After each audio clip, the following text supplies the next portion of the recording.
The newcomer nodded. Excellent. Yemo will work things out by himself and begin to repair the damage. He cocked his head to the side, frowning. Raditz's power has dropped almost to nothing. He requires our assistance, or he will be destroyed within, I estimate, 30 seconds. Place your hand on my shoulder. Paikon did so, hesitantly. You still haven't told me who you are. Unimportant, the creature insisted. Now we're running out of time, so hold on. Instant transmission is quite a jolt when you experience it for the first time. Raditz gasped for air, pulling himself up out of the pond. He looked up to see Janemba shifting into view a couple of feet away. Can't we take a break or something? Come on, time out! He grinned nervously as it strode towards him. 5 minutes? Janemba raised one hand, energy building around it. Before it could fire, however, there was a familiar, almost mechanical noise, and a storm of flames blazed to life and surrounded Janemba. Burning shot! At Paikon's words, the inferno channeled itself at Janemba, completely obscuring its form. The celestial fighter touched down, supported Raditz with one arm, and flew him to relative safety atop a nearby hill. Behind them, Janemba's form appeared silhouetted in the flames, completely unharmed. Special Beam Cannon! A voice shouted, a spiraling beam of energy crashing into the back of Janemba's head and knocking it flat. Raditz stared open-mouthed as his rescuer landed in front of them. Cell? Surprised, Cell grinned. With the Afterlife's check-in station out of commission, the wards keeping me imprisoned were destroyed. I'm free to pursue perfection anew. Wait. Paikon eyed Cell with suspicion. This is Cell? You seem to know an awful lot about the situation for someone supposedly locked up for the last few years. As you pointed out, I have been locked up, Cell replied. Not a great deal to do, so I reached out with my mind, developed my senses far beyond what they'd been before. I've had my eyes on all the realms of Otherworld for quite some time. Well, why the hell would you help us? Paikon asked. Not that we don't appreciate it, Raditz pointed out. Cell shrugged. The total destruction of the universe is hardly to my benefit. While I've been incarcerated and unable to improve, Raditz has far outstripped my own power, and even he has been defeated one-on-one by this Janemba creature. The situation decrees a temporary alliance. Speaking of which, here it comes. Paikon raised his guard.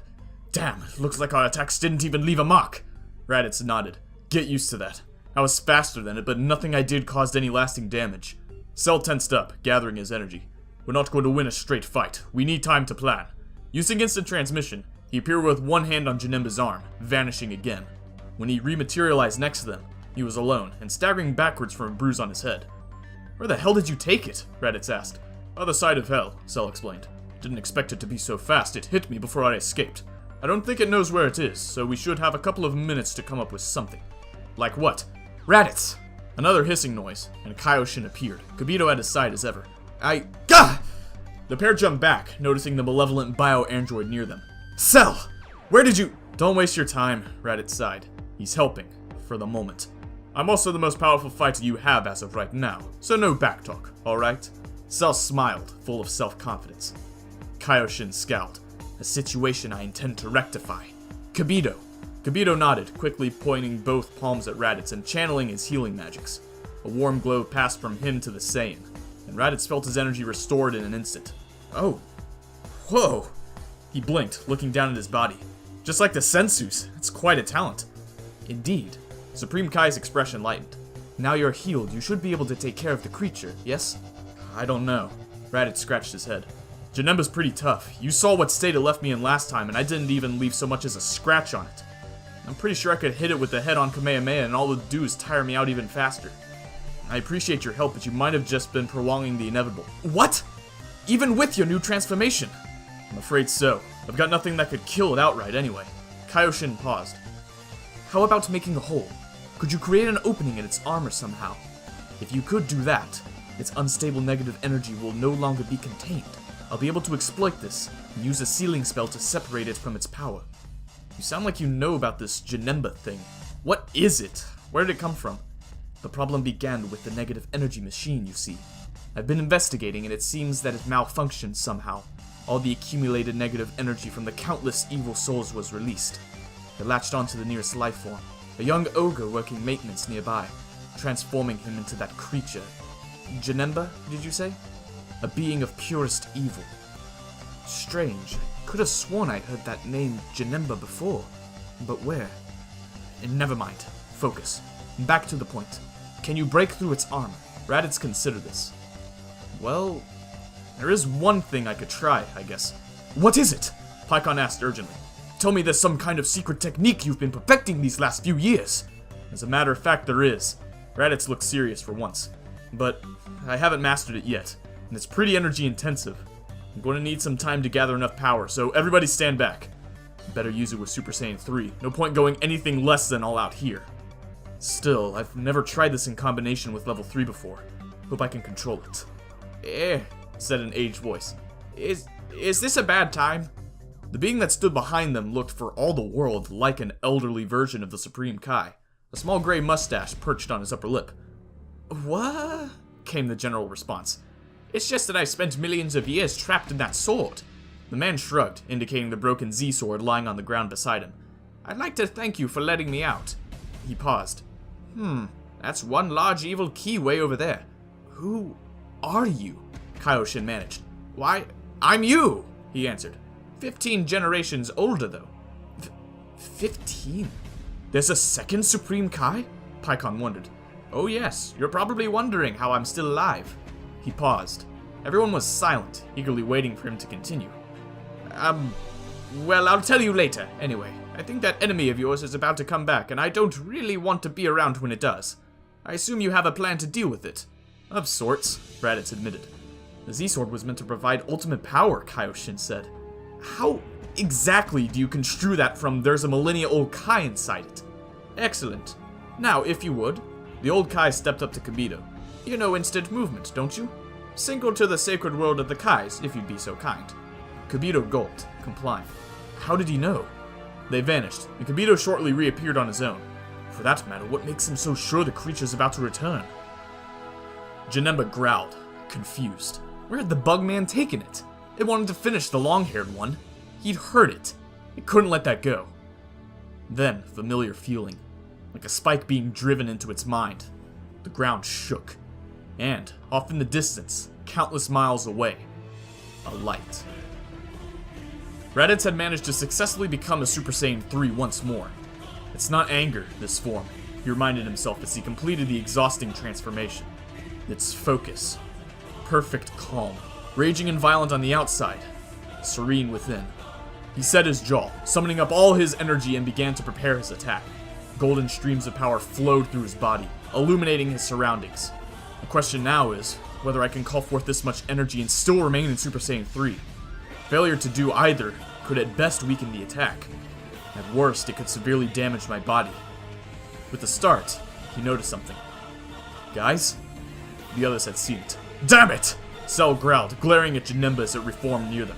It's learned long-distance teleportation! Well done, Cell. Excellent plan, Paikon sorted. You bought us, a whole minute, and made the monster more dangerous. You're a real credit to the team. Silence! Cell ordered. I'm the only reason you still exist. Think on that. Kaioshin grew pale as Janemba reached the top of the hill. In any case, the four of us will have to hold it off until Raditz has gathered enough power. With all respect, my lord, you should stay back, Paikon warned. You'll only be getting yourself killed. Never thought I'd be saying this. Ready, Cell? Of course not, Cell said jovially. We're going to get slaughtered. And yet, I can feel the battle hunger within me. My Saiyan cells cry out for blood. With that, he charged, Paikon not far behind. Janemba grinned, spreading its arms wide as they approached. Paikon opened with a quick jab, and Janemba twisted out of the way, spinning to face Cell and wrapping its tail around Paikon's neck. Cell feinted right, then kicked at its head, but Janemba dodged, slapping Cell to the floor backhanded. While it did this, it brought its tail around, dragging Paikon in front of it and letting go, letting him fly after Cell. The two managed to come to a halt in midair, breathing heavily. It's toying with us, Cell said calmly. That's actually a good thing, though. Right, Paikon agreed. That should mean we'll last longer. Though his energy boiled the air around him, Raditz tried to remain calm inside. The key to this technique, well, it's unusual. Most of the time it's about gathering power within you, then letting it flow to a point outside. But it still feels like it's part of you, an extension of yourself. This is different, almost like I'm crafting an external weapon. Certainly not what I'm used to. But he was getting there. He could feel it beginning to form. Cell might not survive this, Kibito said quietly. Unlike Paikon, I'm not sure if he's aware of what happens if you're killed while already dead and existing as a spirit body. If he dies, you'll be completely erased from existence. Gone forever. We can only hope, Raditz muttered, cracking a weary smile. Paikon charged first, aiming a high kick, but Janemba shifted out of his path, appearing behind him. Cell flew in from the left to take advantage of what appeared to be an opening, and Janemba shifted again. Cell frowned, vanishing with instant transmission. They reappeared simultaneously, Janemba's elbow smashing into Cell's stomach. Janemba's movements were completely unpredictable, and Cell couldn't foresee its line of attack, whereas Janemba had observed Cell's previous uses of instant transmission and knew what to expect. He coughed, winded, and Paikon tried to cover for him with a quick energy barrage. Janemba simply waved a hand, shifting the attacks through a portal directly above Raditz. He emerged unharmed, though singed. Paikon sighed, relieved. Luckily, Raditz is a lot stronger than me as well. Those weren't enough to hurt him. Cell saw Janemba's back turn and raised his hand above his head, digging deeper into a store of fighting techniques. Kienzan! The vibrating energy disc leapt forth, cutting through the air as it arced towards Janemba. It heard the attack coming, but ignored it, letting the Kienzan shatter on its seemingly impenetrable hide. Damn it all! Cell fumed. I've been in prison too long. I've let everyone overtake me by so much. Even a concentrated attack like the Kienzan didn't break through its accursed armor. Janemba had weighed up its two opponents, and decided which one was the most fun. The other it didn't have the patience for. Vanishing into a streak of high-speed motion, it rocketed past Paikon, kicking him hard across the face. He skidded away, then lay groaning on the floor, all the fight knocked out of him. Cell trembled slightly, defeated so easily, and he wasn't far below my own power. I just have to hope Raditz can destroy the creature before it gets bored with me. Then, it'll be gone and the fool will be weakened. That will be my chance. Janemba floated up to Cell, who steadied his nerves. Just keep it distracted, that's all. Solar Flare! The technique's blinding flash was devastatingly effective against Janemba, who had never encountered it before. Cell followed up with a series of calculated, skillful physical attacks, making use of every striking surface on his body, and targeting Janemba's least armored points while it was blinded. It flailed around, knocked back and forth by the onslaught, but its overwhelming speed and strength meant that it inevitably landed a lucky hit eventually, and that single hit sent Cell staggering back. Blinking and hissing furiously, it slowly recovered its vision, seeing Cell in a defensive stance, awaiting its attack. It obliged, rushing in and punching him in the throat. Cell choked, collapsed, and disappeared. At this moment, 3 other cells, having previously hidden their power, tackled Janemba from behind, pulling it to the floor and raining down blows on it. You probably haven't encountered the multiform either, eh? One of the copies laughed. However, quickly tiring of this, Janemba threw out an explosive wave of energy that both carved out a crater beneath it and threw the cell clones away. Fearful of remaining vulnerable with its divided power, Cell hurriedly rejoined into one being, waiting for Janemba's next move. This was an interesting one, Janemba decided, making more of itself like that. Well, 2 could play at that game. It flicked its wrist, using its key to pull one of the strange, enormous jelly bean-looking objects dotting the sky towards it. Using one finger, it shot out a thin energy beam that carved out a vaguely humanoid silhouette. Then with another simple gesture, sent the rest of the material flying away. It walked up to the outline, nodding in satisfaction at its handiwork, and then breathed on it. With a flash of purple light, the cutout was transfigured into a perfect copy of Cell, which stood resolutely between Janemba and the real Cell. Are you mocking me? Cell growled, only for the copy to say the exact same words simultaneously, in a high-pitched, childish tone, making his words sound petulant and ridiculous. Cell's eye twitched. I will destroy you, pale copy! Again, it imitated and parodied him. He took a step forwards. So did it. Dodged left, right. It mimicked him perfectly. It was like looking into a mirror, and that means it isn't going to let me past it. Smiling and leaving them to it, Janemba turned its attention to Raditz. It was gathering together rather a lot of power. Something about it unsettled Janemba. It began to approach him at a leisurely pace. The Saiyan's expression grew frantic, and he tried to focus his energy at a faster pace. Cell was standing millimeters from his copy, staring at it stoically. It flatly returned the expression. Suddenly he threw a punch. So did it, and their fists collided in midair. Snarling in frustration, he attacked furiously, darting left and right, striking high and low. But each time their attacking limbs collided, neither landing a solid hit. Abruptly, they somersaulted away, landing about 20 feet from each other. "I will not be made light of!" Cell insisted. "I will not be made light of!" It squeaked, much to his irritation. Time to find out if it's really an exact copy. "Kame!" They intoned in unison, one high voice and one low. "Ha-me!" Janemba was enjoying the panic evident in Raditz's face as it drew nearer. He was only 10 paces away now.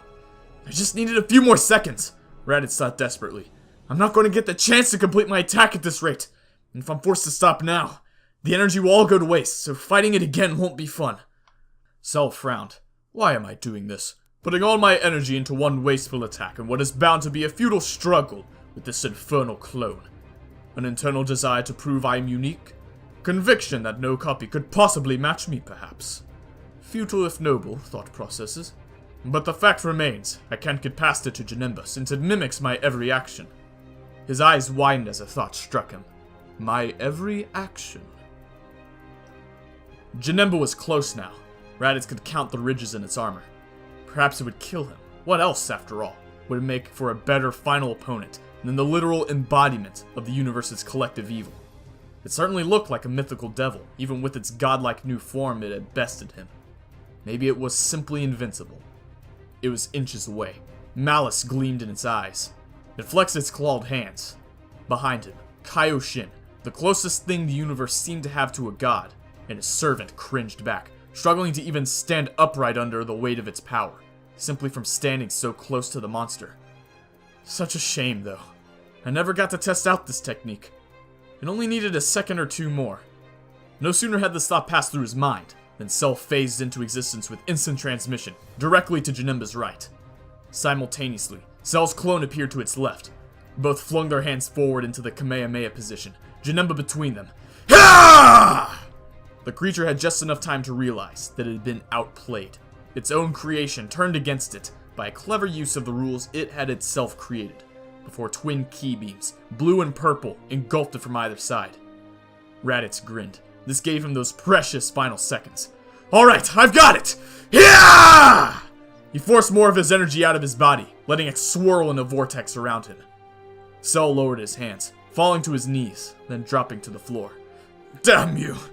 You made me use up all my power. I'm spent." His copy also collapsed, vanishing as Janemba stopped expending energy to maintain its existence. It was angered by the attack, but as ever, undamaged. However, Raditz's rapidly rising power gave it pause for concern. It leapt back, shielding its eyes from the intense light. "Everyone else is down," Raditz muttered. "Can't have more than 30 seconds left in Super Saiyan 3 with all the energy I've put into this. This has to work. Because if I don't..." He kicked off the ground, launching himself at Janemba.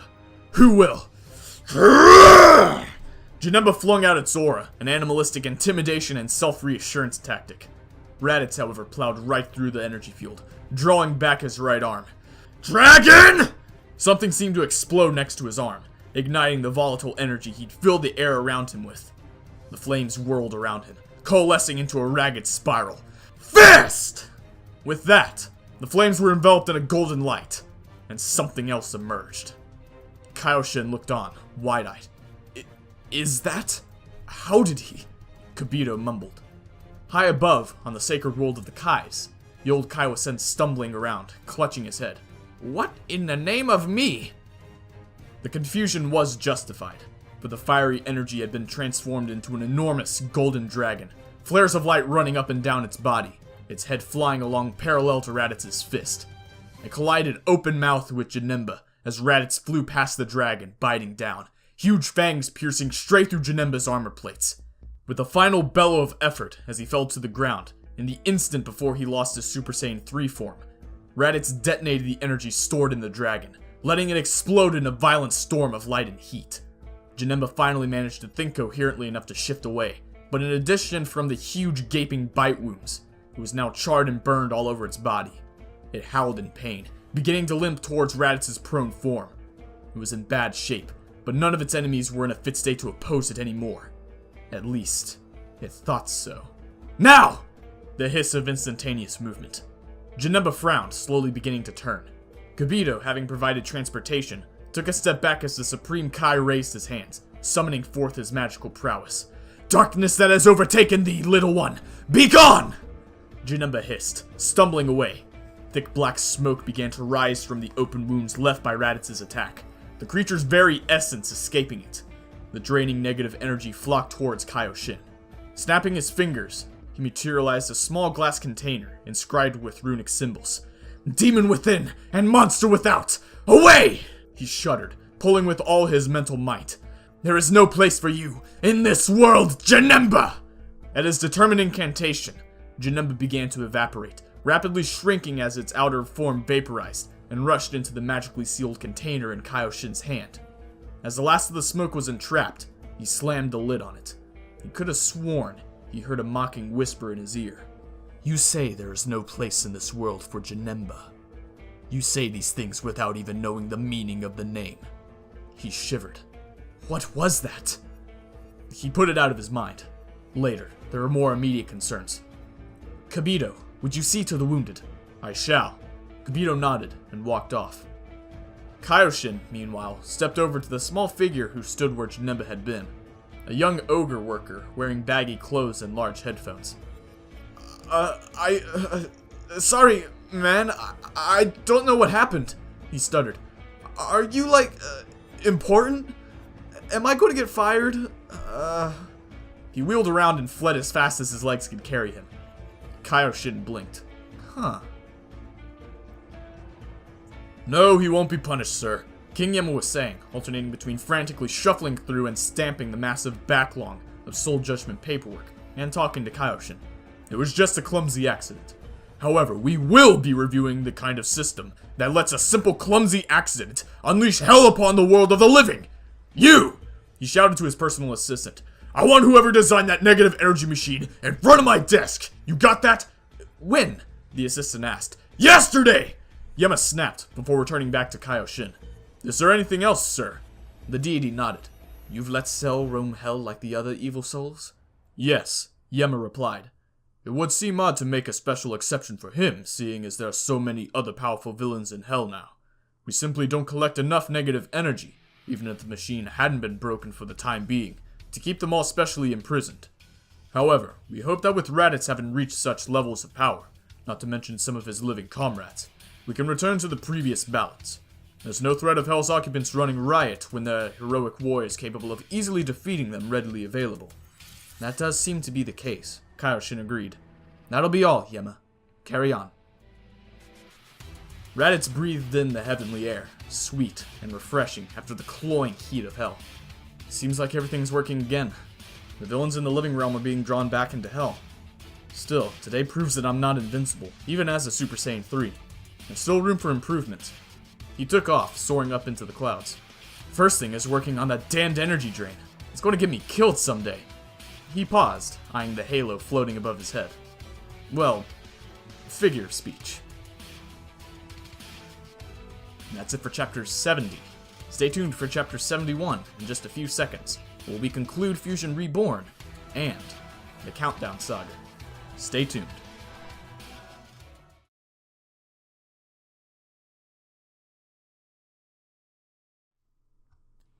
During Raditz's battle with Janemba.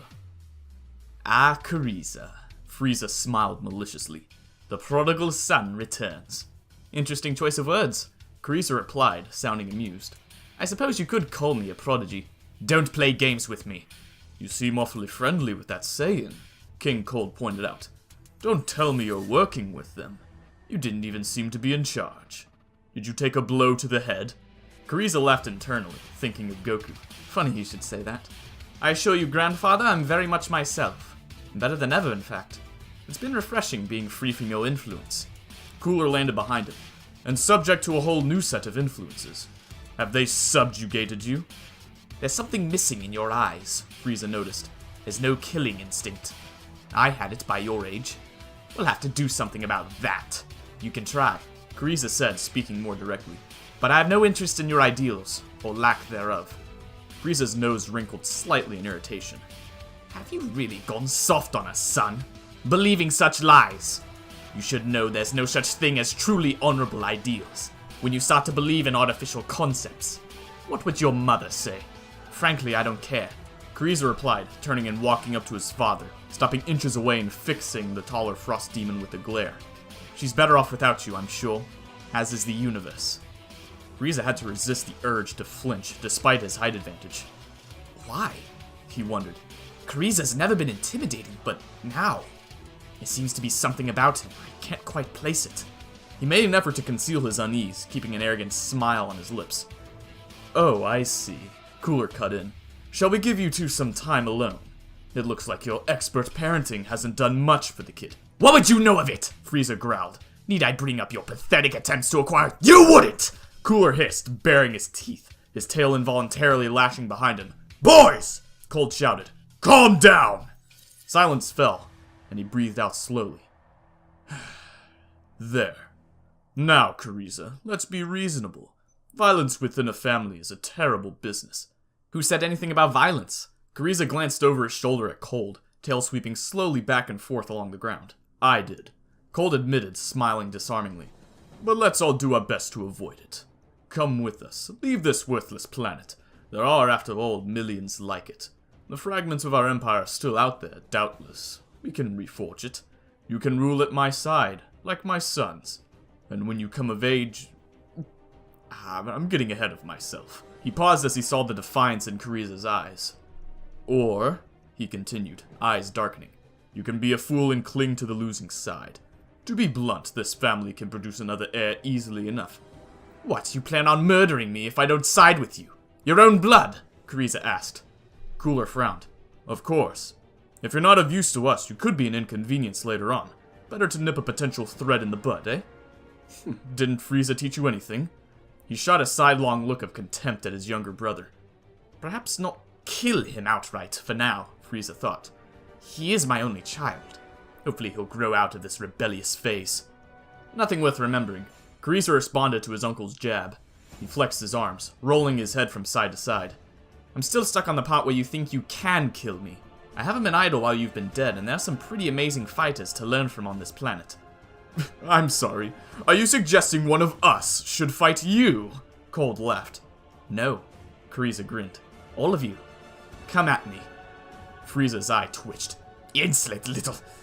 I am your father, boy! Don't talk to me like that!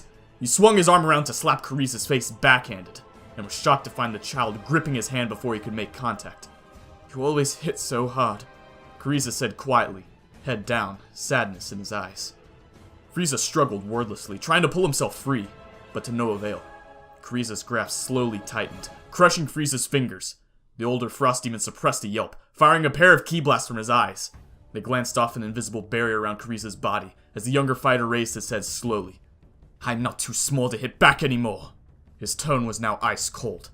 Fueled by the pain of years of quiet suffering, Kuriza raised his hand and punched his father across the jaw. Frieza staggered away, shocked. The force of the blow had been incredible. He threw out another energy wave behind him to steady himself. You! Such strength! Hatred surged within him, but tempered slightly by pride. How dare he! And yet, what amazing power! My son. Oh, excellent. The little rat's been improving. Cooler unfolded his arms. He gestured mockingly at Kuriza. Come on, kid. Let's show your dad what a real fight looks like! In response, Kuriza vanished. Cooler gaped. How can I not follow his movements? Behind you, Cooler said warily, rolling his eyes. Do pay attention, Cooler. You're both embarrassing me. And at full power against that runt, no less. I'll show you! Cooler swung around, delivering a straight punch to Kuriza's stomach. Kuriza simply focused his energy in the point being struck, taking the blow without flinching. He looked down impassively, to where Cooler's fist was shaking painfully from the impact. Have I really improved that much? He backed up slightly, lining up a high, swinging kick. Seeing it coming, Cooler raised his arms to block, but not fast enough. Kuriza's foot sailed over his defenses, catching Cooler in the chin. There was a horrendous snapping noise, and Cooler tumbled limply to the ground by the road, laying still. He lay with his head twisted at an unnatural angle. Kuriza went slightly green, eyes wide with shock. Did I kill him? I believe so, yes, Cooler said coolly. Though I couldn't say whether we currently count as dead or alive or something else entirely, so the terminology... Oh, hold on. He took a closer look, noticing Cooler's head starting to twitch. Ah yes, the resilience of a spiritual body. Quite astounding. It appears you've merely broken his neck. He'll recover in a few weeks, though he'll be in unbearable pain until then. Well done, Kuriza. I didn't think you had it in you. I didn't mean to. His uncle's body shifted back to his natural form, agony plain on his face. I think you did, deep down. All that repressed anger. If you stay here with these earthlings, you'll never have an outlet for it. The only way to control that urge, or perhaps to satisfy it, is to embrace your true self, Kuriza. Visions of that life, that potential future, flashed up in Kuriza's mind. The bloody prince, be a good little executioner, known and feared by all. It sickened him. Shut up! I'm not like you! He rushed down at Cold, only to receive a swift punch to the head that sent him flying. You have surprising power for one so young, but don't presume yourself my better, the tyrant sneered. I'm in a whole different realm of power than my sons, I'll have you know. He jumped over at Kuriza, trying to hit him while he was down, but a smaller opponent rolled over, throwing his legs up and catching Cold in the chest, throwing him up and away. Kuriza flipped up to his feet as Cold stopped his involuntary flight, and the two faced each other, trying to get a measure of the other's strength. Frieza, stay out of this, Cold ordered. Is it not my duty to discipline my own son? Frieza shouted. He wouldn't have cared much about Cooler's death either. If anything, it would have meant less people to share territory with. A duty in which you have indisputably failed. Now stand down before I have to discipline you! He turned back to Kuriza, seeing the reformed villain already speeding towards him. He caught both Kuriza's punches, blocked two knee strikes with his own legs. They butted heads, tails lashing at each other. An instant later, they broke away, becoming a blur of moves and counter-moves. Frieza's head spun as he tried to follow their movements. I'm afraid you are like me. Cole continued their debate as if they were calmly talking by the fireside, not locked in mortal combat. By which I mean practical, though you tried to hide it. You've started thinking of the world in terms of good and evil, haven't you? Something wrong with that? Kuriza took a glancing blow to the shoulder. He was slowly losing ground. Besides just about matching him in power, Cold was a masterful hand-to-hand combatant. It's far too simplistic. Nobody can improve their lot without making somebody else's worse. Deep down, everybody would do all the things they've done if they had the chance. We're just the strongest, the smartest, and the luckiest. We succeeded, and to do that we've done things you'd label evil. He deflected an uppercut, feinting with his tail and landing a hit from his forearm. Kuriza was increasingly struggling to keep up with the relentless pace of Colt's attacks. You're wrong. I know too many people who never commit murder out of paranoia, let alone genocide. I was keeping my cool before, you know. I despise you, and what you are making me into. And I hate what you've become. Excellent, we know where we stand. Communication is, they say, the foundation of a healthy relationship. Wearing a taunting grin, Cold struck downwards with his elbow, and Kuriza ducked back. Before he could raise his guard again, Cold landed a solid kick to his abdomen, launching him away. He twisted in the air, landing on his feet. Whatever you feel, you must see that this is futile. You can have Cooler's territory, if you like. You won't be needing them anymore. You'll come around, eventually. Sorry, ruling a few planets doesn't interest me. No? Shame. I suppose you'll have to go then. Cold raised a finger, gathering his energy. Sorry for your loss, Frieza. The boy had such potential. All wasted now, of course. Wasted? Kuriza smiled, shifting into a low stance. I'd rather waste my life protecting these people than be remembered by history, if it means becoming like you again. Energy began to build around him, silently, invisibly. I'm done playing around! He announced, quickly and efficiently making his transformation into the large, menacing fifth form. No grandstanding or standing on ceremony. Panicking, Cold released his finger beam, but Kuriza knocked it aside with only slight effort. Well, you old bastard, what do you think? If I was almost at your level normally, what's my fifth form going to be like? How? Cold whispered. Ki control. It's that simple. You're barely able to control your power in the fourth form, whereas I have complete mastery over my own energy. Achieving this transformation was... He grinned behind his armored face mask. Child's play. Excuse the expression. Why, you little... Cold clenched his fists. I will not stand for this insubordination, you piece of... Kuriza darted forwards, ramming home a blindingly fast knee strike to Cold's stomach. Language, grandfather.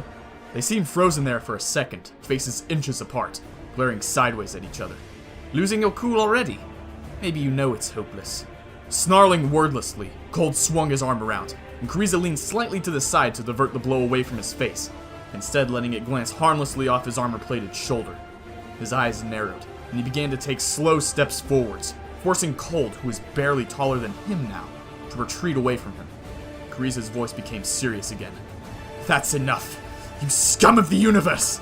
He focused ki between his hands, killing innocent people, good people, then laughing about it. "You really are one of them now," Cold realized. "You are lost." "No. I know exactly where I am." Almost gently, Kuriza pushed the crackling ki ball forwards, then detonated it, sending Cold flying away. The old monster landed in an ungraceful heap, charred from the blast, and didn't get up. Kuriza turned to Frieza, who seemed to be frozen on the spot. "No sneak attacks while I was giving my speech. Not that they'd have worked, but that wouldn't have stopped you from trying. You really don't want to kill me, no matter how little you think of me." He returned to his natural form, walking over to his father. "Well, the feeling is mutual. There'd be no point in fighting you anyway. How could you turn your back on your family, your birthright, like this? I raised you!" Kuriza landed a stunning backhanded slap to Frieza's face. "That's how you raised me," he snapped. He turned his back, lifting off into the air. "I've got nothing else to say to you. Go sulk somewhere. You'll be back in hell soon enough." Frieza was left staring silently into the sky as the sun became a rapidly vanishing speck on the horizon. Hurting, angry, and a little regretful. Sometime later, Kaioshin, Kibito, and Raditz stood facing the Elder Kai on the Sacred Kai planet. "Oh, there's not much to tell, really," the old guardian said, shrugging. "Millions of years ago, during my time, the universe faced a great threat. A powerful enemy cast a spell to seal me inside the Z-Sword.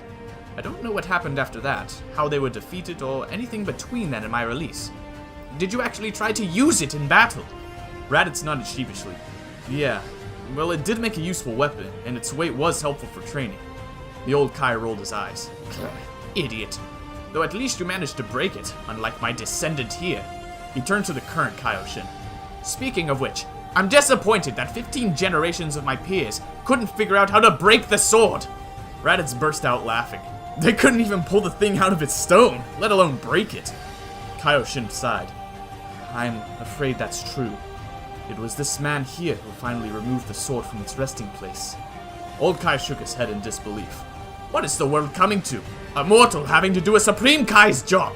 He began to walk off, muttering to himself. "Now I'm going to take a stroll, have a look around the universe." "Do you need transport?" Kibito asked. "What? No!" he replied, exasperated. "Your Kaioshin hasn't even got the hang of omniscient vision yet? This younger generation, I swear. How did you think I knew 15 generations had passed? I had a quick glance at the position of the stars and galaxies compared to my time," he said without waiting for a response. Once he'd wandered off, Kaioshin, somewhat flustered, approached Raditz. "I'd been meaning to ask you, that new technique of yours, why a dragon?" Raditz paused. Well, it did take a lot of inspiration from Earth's dragon." "Earth's what?" "Look, I won't go into details. To you, it's just one planet of millions. But this dragon, I've only seen it a couple of times, yet it left an impression. Every time, I got the feeling of something ancient, deserving of respect. Something almost beyond my understanding." "Ancient and deserving of respect?" Kaioshin fumed. "I'm standing right here!" "I've never quite experienced the same feeling of awe as when Shenron appeared." He lightened up, the seriousness leaving him. "Plus, I don't know, it felt right somehow. Maybe dragons just look fearsome, huh?" He joked. "I didn't think this was a laughing matter," Kaioshin said, but Raditz had already lost interest and was walking off. "And just what is a Shenron anyway?" "Marin!"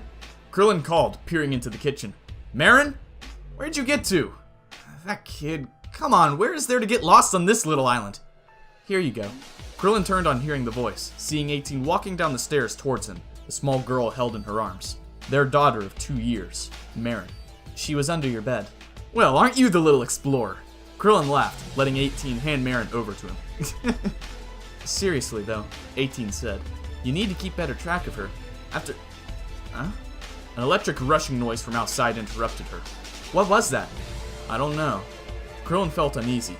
He and 18 glanced at each other. Both were about to say to the other, You wait here with Marin. I'll check it out. Seeing the look in the other's eyes, neither bothered.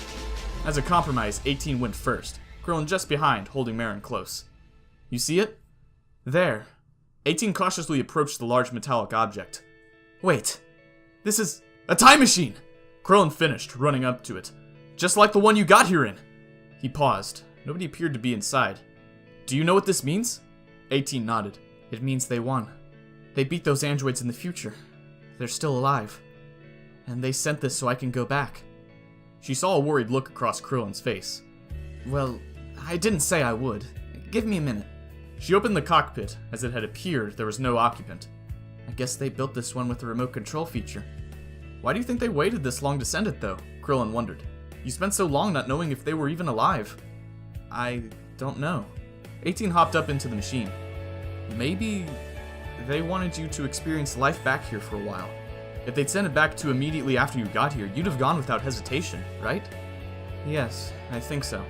18 picked something up from the seat, a piece of paper, headed with 418. So they didn't know I was here. They just hoped whoever found it knew where I was. Her eyes grew wider as she read. You know, I think you're right. What does it say? He asked eagerly. You'd be lonely. That's all. Without 17, they mean? I guess so. You think they knew I'd find someone? Her voice cracked slightly. More likely than in their time. Sounded like you didn't get much social contact the way you were living. He sighed. Look, I know why you went in the first place. You wanted to put right some wrongs you almost did. You felt like you owed it to those people. Remember I nearly went with you? She smiled sadly. Yeah, but you had so many friends to miss you, and there was nothing for us here. He jumped up into the machine with her, kissing her lightly on the cheek. That's not true anymore, is it? No. She stroked Marin's head fondly. What? It's double-sided. She turned the paper over. It says, present for you and Bulma. Capsule 12. She pulled open the glove box, seeing a jumble of ordinary everyday capsules, and fished out number 12. I wonder what it could be. She pressed the button, then tossed it onto the ground. In a puff of smoke, it revealed its contents. A CD in a plastic case. Huh. Krillin hopped down onto the sand and picked it up. Must be something real interesting on here, but something for both you and Bulma? I don't know. We don't exactly have too many interests in common. She shrugged. Let's just put the machine in a capsule for now and take this to Bulma, I guess. You're not going back? I don't think so. Well, I mean, I guess I could for just a little to say goodbye. I'll decide later, okay? Let's just go find out what's on this disc. Bulma chewed her lip as she tapped away at the computer, scanning the disc. Alright, it's encrypted, but using standard Capsule Corp techniques. I guess to stop the average person getting to whatever's on here, but to make it easy for me. So, how long? 18 asked. Now. Bulma snapped her fingers in satisfaction, finishing the decryption process. Let's see what we got here. She fell into silent concentration, reading through the file, occasionally bringing up screenshots of blueprints. Some body parts, some mechanical components, once a whole humanoid figure. Finally, she sat back, frowning. What is it? Krillin ventured, growing impatient. Hey, 18? Bulma looked back over her shoulder at the android. Ever heard of a super android? What? 18 was stunned. Did you say... Images of 13 ran through her mind. Want to be one? And that is it for chapters 70 and 71. The Countdown Saga is finally complete, which means next week we'll be moving on to the Buu Saga. With so many deviations from canon already in place, with different fighters taking precedence over others, and certain subtle changes to the timeline, like Videl meeting Gohan earlier, and Launch becoming a fighter. How exactly will the Buu Saga be different from the actual canon DBZ series? Well, only one way to find out. Tune in next week, where I cover the first few chapters of the Buu Saga.